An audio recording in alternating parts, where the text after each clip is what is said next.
পৃথিবীর বুকে অসংখ্য ধর্ম আছে না নাই? অসংখ্য ধর্ম রয়েছে। হিন্দু ধর্ম রয়েছে, খ্রিস্টান ধর্ম রয়েছে, ইহুদি ধর্ম রয়েছে, অসংখ্য ধর্ম রয়েছে। আবার আমাদেরকে আল্লাহ তাআলা মুসলমান ঘরের মুসলমান বানিয়েছে। সুবহানাল্লাহ বলেন। তো মুসলমান কিভাবে হয়েছি? ইসলাম ধর্ম গ্রহণ করার পরে আমরা মুসলমান হয়েছি। আল্লাহ তাআলার কাছে যদি আমরা জিজ্ঞেস করি, আল্লাহ হাসরের ময়দান তো একদিন আমাদের উঠতে হবে, উঠতে হবে কিনা বলেন তো? হাসরের ময়দানে একদিন আমাদেরকে উঠতে হবে।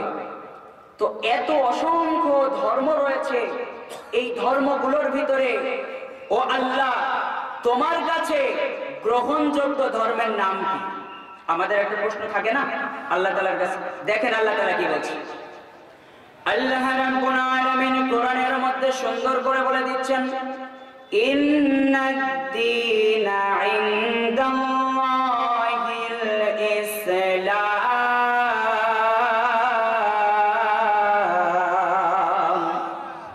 আল্লাহ রাব্বুল আলামিন সুন্দর করে বলে দিলেন, অসংখ্য ধর্ম তোমাদের পৃথিবীর বুকে থাকতে পারে, কিন্তু আমি আল্লাহ রাব্বুল আলামিনের কাছে গ্রহণযোগ্য মনোনীত ধর্মের নাম হলো ইসলাম। সুবহানাল্লাহ বলেন।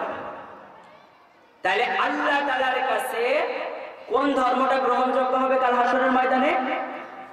সবার কথা কানে আসে না, সবাই বলেন তো কোন ধর্ম?